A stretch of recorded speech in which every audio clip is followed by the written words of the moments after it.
Welcome back to the weight room. Special guest on tonight, a new perspective to the podcast, and I'm doing well, thank you. yeah, thanks for coming on. Where are you based? Louisville, Kentucky. Louisville. My wife is hoping to get a job in Louisville, Really? so we'll find out in the next couple weeks. Wow, that's crazy. Yeah, so if you just want to introduce yourself. Yeah, hello everybody. I'm Marc Surdyka. I am a physical therapist based in Los Angeles, California. I co-own a practice out here with my wife, who is also a physical therapist. I co-own an online educational platform with two other physical therapists, and then I also teach at the University of Southern California. I think everybody, knows USC for their sports, but is there obviously it is a good academic program, but is that the physical therapy part, is that a pretty big side of it? Yeah, they were ranked as the top physical therapy program in the nation for many, many years running. I think now maybe they're in the top five. If I'm being honest, I don't follow the rankings too much, but the top 10 schools probably took a lot of pride in those rankings. And I know that they've been consistently up there for a very long time. Yeah. But, they're just a great school, great people. I don't teach that necessarily just because of the rankings or anything. How long have you been teaching there? So this will be my third year of teaching in a row.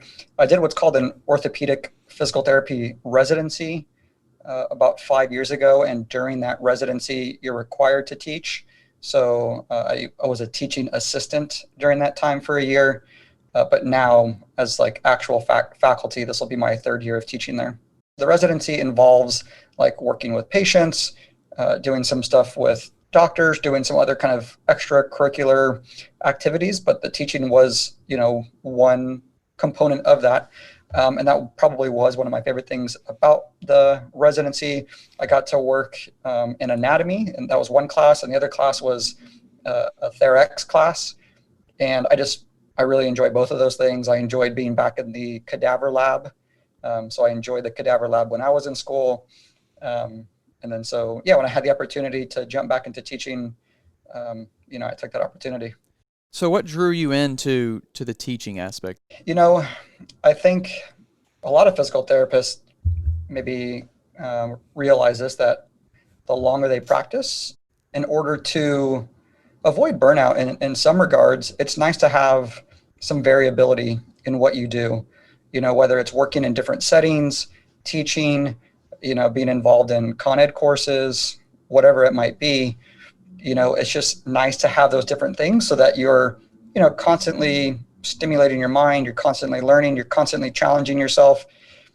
So for me, when I first jumped into teaching, I was still working, my 40 hours a week at the clinic and then doing the teaching on top of that. And yeah, it was just great. I didn't necessarily feel tired or burned out. I was really excited to do that teaching. And over time, I've transitioned to doing a little bit more teaching. And in the future, I might transition back to seeing more patients and doing more of that. So I think, I like having that different challenge. I think students appreciate it a lot of the times too. If I am teaching, but I can also relate it to my clinical work, it can be nice to have that balance. What got you into physical therapy? Yeah, so I started off as a business major. So I went to Arizona State and I was a business major, and I did that for my first year. I wasn't too into it. I wasn't really in love with the major. I wasn't really in love with that aspect. I did it because I like math and I'm pretty good at math, and that seemed like a good fit for me. But I ended up changing my major to kinesiology because over that summer between my freshman and sophomore year, I actually had my hip replaced due to some previous past medical history. Had a really good experience with the physical therapist in the hospital and decided, what, I want to help other people. I'm very active. I could see myself doing something like this. And so, sophomore year, I changed over to kinesiology and basically was on a one-way track to PT school after that. And I think, if you ask most physical therapists, like you ask, how did you get into this? It's, maybe I tore my ACL and then I really enjoyed my rehab or something else happened. So, most people go into the profession, coming from a place of having experienced, physical therapy or some form of rehabilitation, really enjoying it, really enjoying that experience, and wanting to provide that experience to others, which is nice. Which populations have you worked with? Which populations are you currently working with, and which populations do you wish to work with in the future? Yeah, so I've worked with a wide range of populations. During school, they expose us to different populations, meaning that, I've worked with individuals who've had traumatic brain injuries, spinal cord injuries, other kind of neurological injuries, we might call them. I've worked in the acute care setting, so working in the hospital. But since being out of school, I focused on outpatient orthopedics. So maybe you get injured, you walk into a clinic, and you just need help overcoming whatever injury, whatever pain.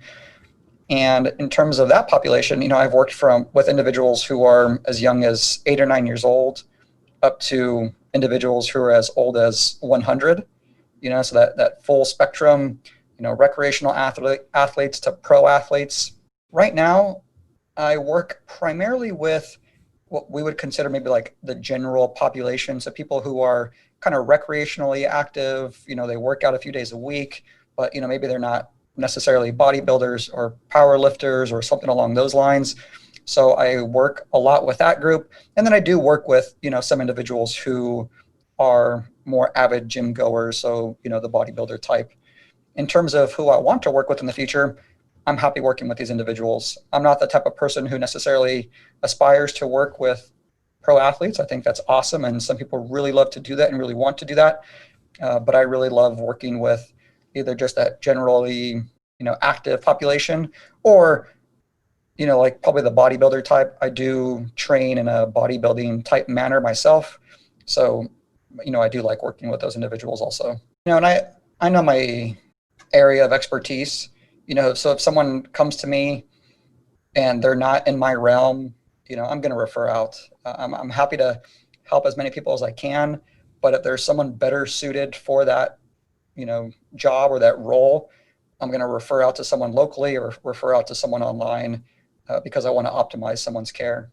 So you said you work with like bodybuilders and pretty avid gym goers. So what is a very common, and I'm sure you see a ton of different things, but what's one of the most common things that people come to you with? Yeah, that's a tricky question, because if we think about it from like the general population level, and I know you're asking me avid gym goers, but like general population level, right? We're looking at the low back, we're looking at the neck, and then we're looking at some of these other more utilized joints, the knees and the shoulders. So on a population level, we're looking at that.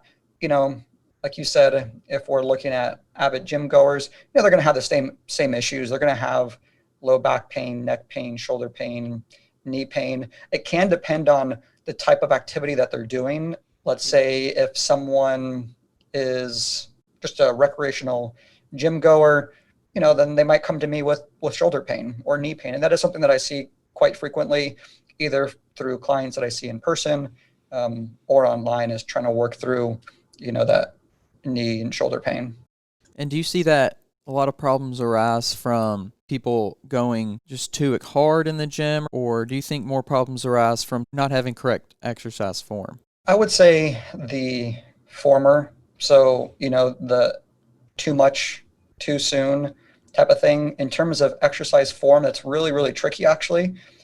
Exercise form and technique probably matters more for performance, but in terms of injury and pain, it gets a little bit muddier. We don't have a lot of good data to suggest that, if you do a certain exercise a very specific way versus a slightly different way, that you're more likely to get injured, because we know that the body's really good at adapting. So regardless of the tissues that you're putting stress on, they're probably going to adapt. So more of that former of, people who maybe like a couch to 5K program, right? Maybe someone is sedentary and they want to get active, and that's fantastic. But what they do is they jump into this program and they start running, way more than they've ever done.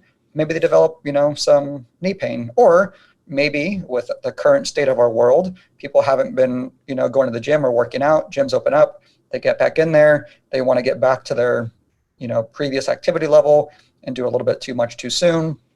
So, that's probably more likely the issue there. We'll see that with people when they say, well, 10 years ago, I used to be able to do this, or, back when I was your age, I used to be able to do this. And that's fine. And there's a possibility that they can get back to being that active and that fit, and maybe even more fit. But if they haven't been playing basketball for 10 years, right, or running or doing these exercises, it's not a realistic expectation just to immediately jump back into that. And so really, when you're trying to figure out, well, how much is too much too soon, you're trying to use your kind of current perspective. What have I been doing recently, right? This past week, this past month, the past few months. And then in terms of activity, I want to stay close to that probably realm of activity, and then gradually do more over time. There's not a set percentage or a set amount. You might hear like a 10% rule or something along those lines. And that's also murky. It's really just, do a little bit more over time, keep doing that, keep progressing. If you hit a plateau, then you're going to start having to, make some modifications. But it's really about keeping it simple. So do you also help people with training programs? Yeah, I definitely do that. And I love doing that for people, because we kind of work through some things that maybe they didn't know, meaning that, previous programs that they've done or previous exercises they've done, they don't really enjoy doing, or they're not sure why they do it. And so by working together, we can just figure out how to create a well-rounded program, right?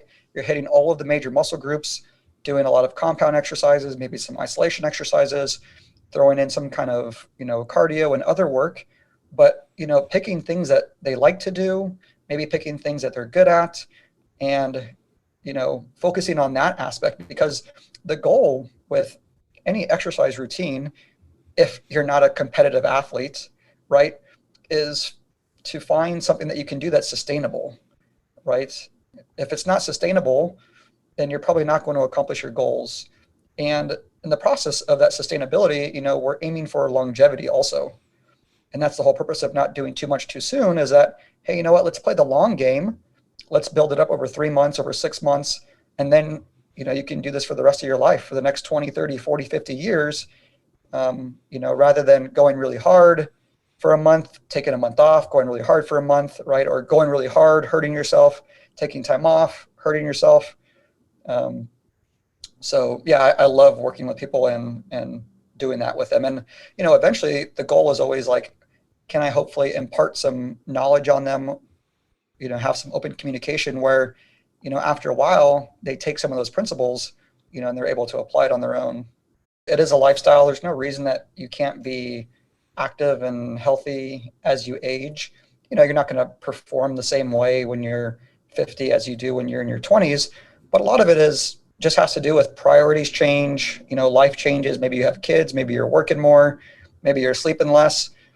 But, if you make exercise and that type of lifestyle, integral into your life, then yeah, there's no reason that you can't, continue to do that for, like I said, 30, 40, 50 years. Endurance exercise or weightlifting? Which one do you see causing maybe some more injuries or pain? It does depend on the populations, and we see that like people who are bodybuilders or power lifters or actually, participating in some of these strength sports they're actually pretty safe. Like, they have relatively, low number of injuries for the number of hours that you're performing it. Things that are probably going to be a little bit riskier are, high level competitive sports, contact sports. You're playing basketball, you're playing football, things like that. And we have to consider the number of people that are doing certain activities. So if I'm in, Los Angeles right now, it's beautiful weather, there's probably way more people outside running than there are people going to the gym and lifting weights. And so I'm going to see a bigger proportion of those people who are doing those outdoor activities. And so it might bias me a little bit to think like, hey, they're more likely to get injured, when it might just have to, might just be, that's the number of people who are doing that activity. So yeah, like right now, it is probably people doing that, and or just people working out from home like that. That's what I'm seeing. What kind of injuries are typical that are above, like one of the harder injuries or recoveries, because it might not necessarily be an injury from working out, but what kind of recovery is kind of up there with one of the toughest to rehab or recover from? So we can think about it in a couple different ways. We can think about it in terms of timeline, meaning that something like an Achilles tendon rupture, you're going to have a really long timeline for a full recovery there, 1 to 2 years. Or, and, you tear your ACL playing sports, that's going to be a minimum of 9 to 12 months of recovery there.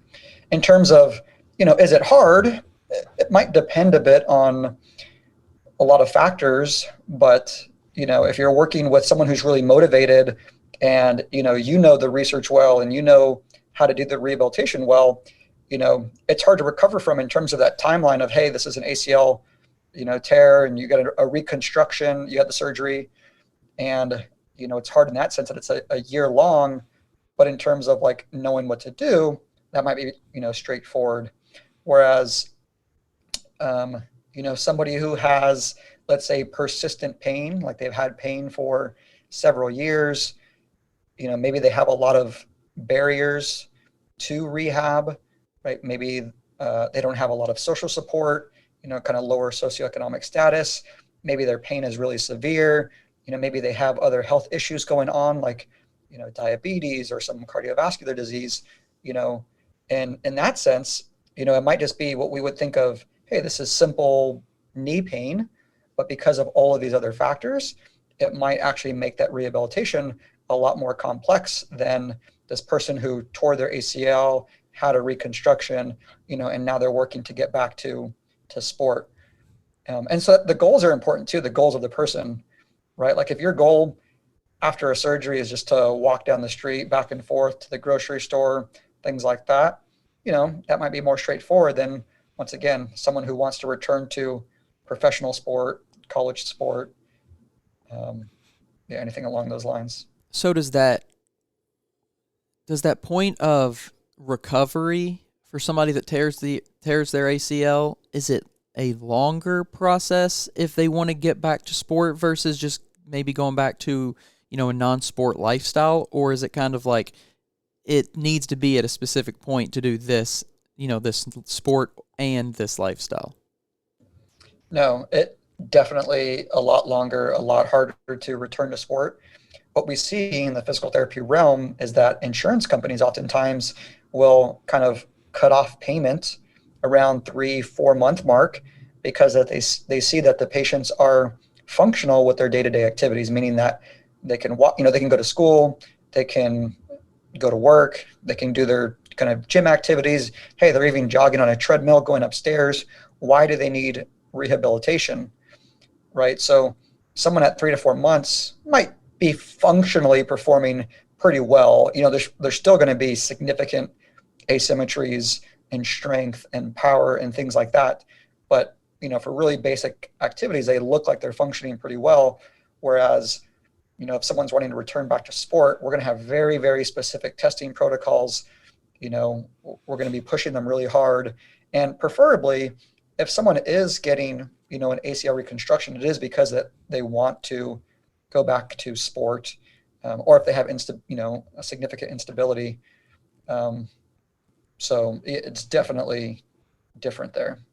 As far as a recovery goes, what variables are there in the recovery process? I'm sure there's a lot of them, but what are some of the main ones? Yeah, so like we talked about, let's use a post-surgical example. So ACL reconstruction, the variables that might make a recovery from an injury or surgery such as that longer would potentially be the severity of that injury. So did they have some kind of joint damage, meniscus damage along with a tear when they had that injury? Have they had previous injuries in the past? Do they have, other injuries along with it? So for something like that, the severity of the injury can be indicative of a longer recovery process. Whereas like we talked about before, maybe for somebody else who just comes in with, knee pain or shoulder pain, there's going to be a lot of things that can affect the recovery, such as, are they a smoker? Are they, do they have these other comorbidities? Do they have good self-efficacy, right? So like, do they think that they can even get better? Do they think that physical therapy is going to help them? Do they have, help at home, like a good social network? So there can be a lot of things that actually could contribute to your recovery beyond just, what's the state of the tissue, right? How damaged is it? How injured is it? So there's a lot of variables at play there. Gotcha. So do you see any correlation between not just comorbidities, but people that live a healthier lifestyle? Do you see anything that correlates to that being a smoother recovery, or is it kind of up to different, like you said, to those other variables more? Sometimes it is. If I get let's say a 20-year-old, they don't have a lot of stress. There's no financial stress. They're sleeping 8 to 9 hours a night.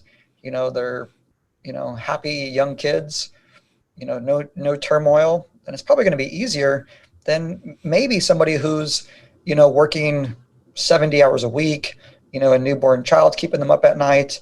Maybe they have some other stressors in their life. So definitely.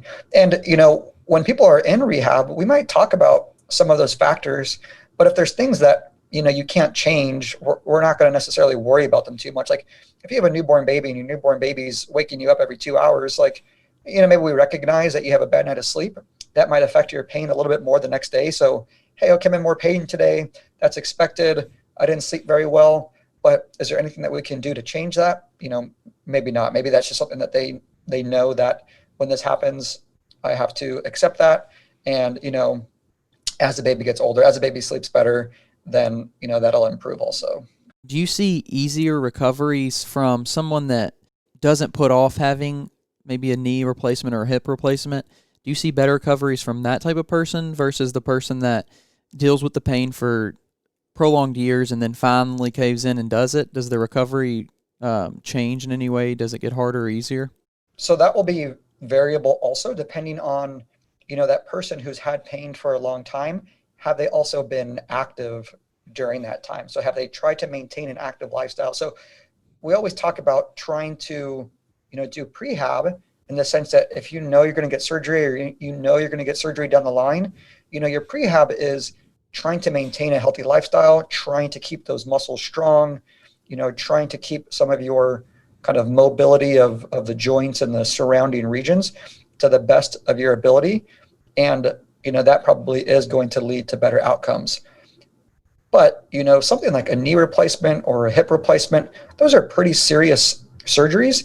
And if you can withhold, hold off on that surgery for another 2 years, 3 years, 4 years, 5 years, most orthopedic surgeons will probably recommend that, because those things do have some type of lifespan, whatever that might be. And that's improving, but we want to usually wait as long as possible. Obviously, if it's really affecting someone's function, affecting their daily life, then yeah, absolutely, the surgery is worth it. But if you're just having some knee pain here and there, you can tolerate it. You can still do most activities. A lot of people are probably going to put that off. Is the functionality of that changing and evolving as well? Absolutely. And, I think orthopedic surgeons and physical therapists are more open to patients doing more with those joint replacements too. So yeah, you can have a knee replacement, a hip replacement in your 50s and your 60s and live a really, happy, healthy lifestyle and function really, really, really well. And, some people do put off the surgery too long, right? Like they wait too long because they think like, I don't want to get surgery, like surgery's bad. And in a lot of cases, like it's not, and it's good and you should do it. But usually it's the other way around where, we probably want to push off that surgery and exhaust other options in terms of, are you exercising? Have you tried weight loss?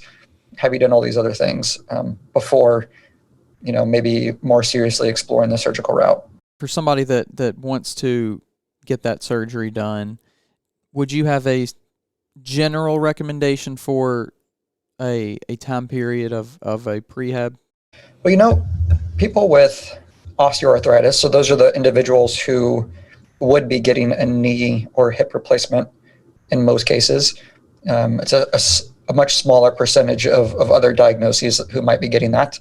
Osteoarthritis and the pain associated with it can wax and wane, or it can be really severe for a couple of weeks or a couple of months and then actually get better. So generally we want to try, non-operative management for a few months and see how somebody does.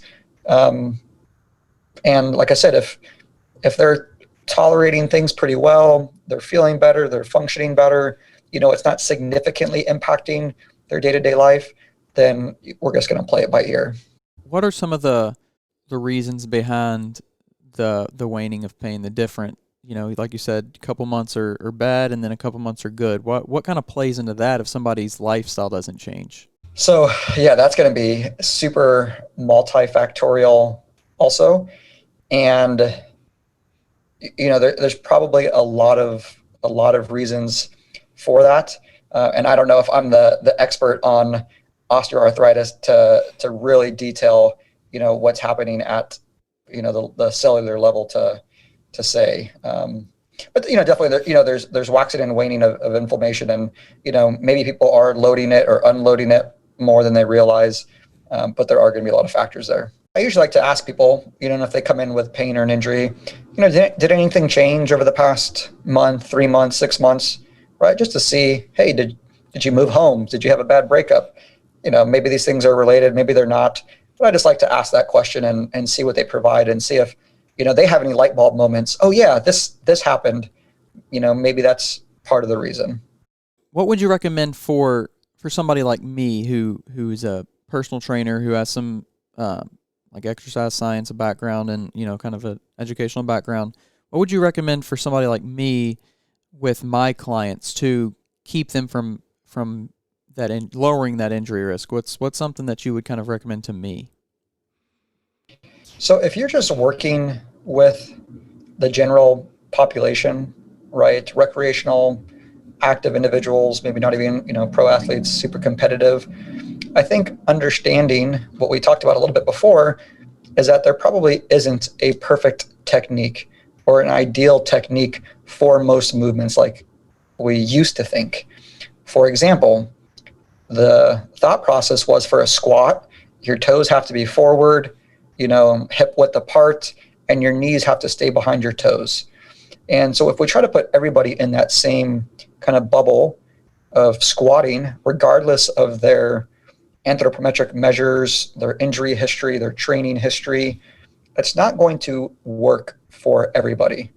And so what I would say is, individualize your program to the person in front of you. So if the person's goal is just to burn calories, improve their physique, get stronger, see if you can find exercises that cater to those goals, but also really work well with the person that you're working with. So if somebody just isn't a great squatter, it doesn't feel good for them, are there other options that you can use, such as a split squat or a lunge? Or if really has a previous wrist injury, a fractured wrist, and push-ups just really, really hurt their wrists, and they don't enjoy doing them, then you can easily manipulate that and change it to a dumbbell press or a bench press or a push-up on handles. So I think you have to be open to not being dogmatic with the technique, and some consistency with their form day to day, week to week, month to month, but really individualizing exercise selection for them. And then just going back to the programming, right? Like using smart programming. Does a general population person need to do, 1 rep max testing really frequently? Probably not. What are you doing it for? Is it just to give yourself a number on where to set them up with the weights? If that's so, could you do the same thing by doing a 5 rep max or a 10 rep max, or a one rep, not max, but a one repetition exercise at like an 8 RPE. So you're not necessarily going to their max, and then you're kind of, using that number to figure out where they are. So yeah, being, individualizing exercise selection and the technique, and then just being smart with the programming, not too much, not too soon, building up over time, and, bringing in a healthcare professional if you need to, right? If you change the exercise technique and or the selection, the person's still having a lot of pain or discomfort and you can't get it to work, if it's out of your realm, find somebody who can help you out there.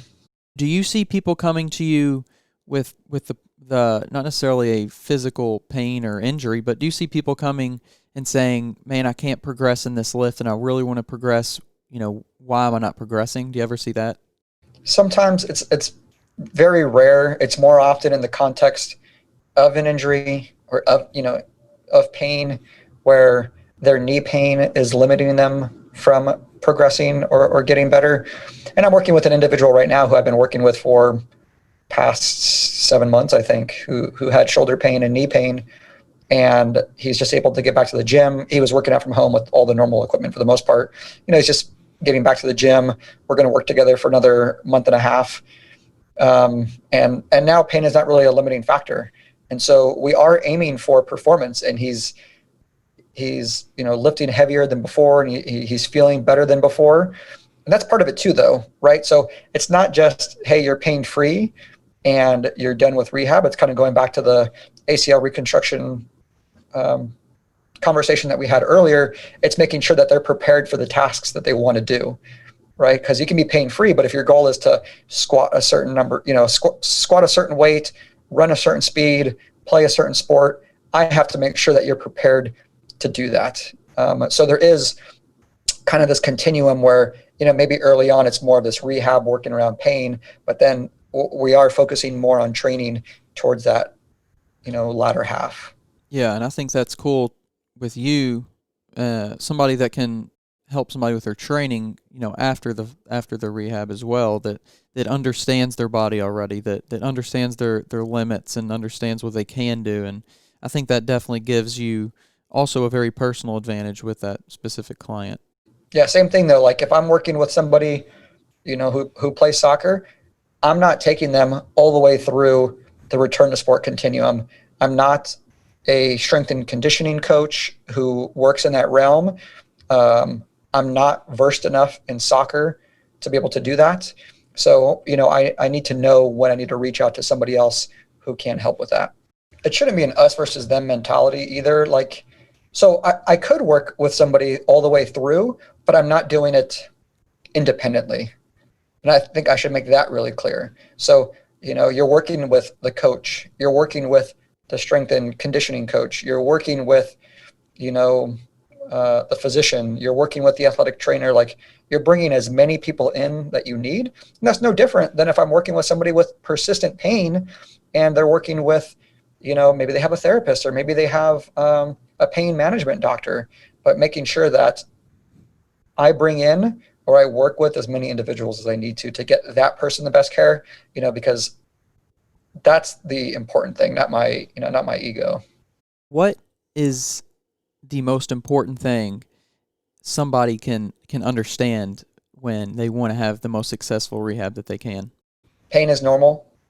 I think we have to understand that pain is normal. And that starts even before the rehab. So, we're in a society where we're inundated with these commercials that are are you hurting? Take this, do this. But, we're going to have ups and downs, whether we're in rehab or not. A lot of pains get better on their own. We call it natural history or regression to the mean. And then when you are in rehab, just know that you are going to have some ups and downs, and so pain and, for one day isn't always the best indication of whether or not you're getting better. You have to look at trends over time. How are things feeling over weeks, over months? Are you working towards your goals? And hopefully find somebody who you can communicate well with. You want a physical therapist who's going to be in your corner, in your team, and who you can have a nice discussion with. And hopefully, be willing to put in the work, because the physical therapist can't do the work for you. I really appreciate your time and your experience and your knowledge and sharing that with everybody and on this podcast. Thanks for having me on. Yeah, I really appreciate it, and I think it's going to be a new perspective that people on this podcast at least haven't gotten before. It's been mostly the fitness side and the stories as far as that goes, but you're definitely going to be a new perspective, a fresh one, and for somebody that might be going through some stuff listening, that some pain, that can maybe pull something from this and decide to, hey, I want to or I need to go see physical therapist and do something about this. Yeah, and they can, feel free to reach out to me if they have any questions about anything we talked about. Absolutely. So where can people find you? Instagram, Dr.Surdykapt, or e3rehab.com is kind of that online educational platform. So either one of those places. Alrighty, man. Have a great night and keep up the good work. Thanks, Daniel. Thanks. Have a good one, man. You too. And, as far as everything else goes, just remember to subscribe to the podcast. You can find us on Apple Podcasts, on YouTube, on Spotify, and anywhere else that you can find podcasts pretty much. We're pretty much everywhere nowadays, and have a great day. Bye.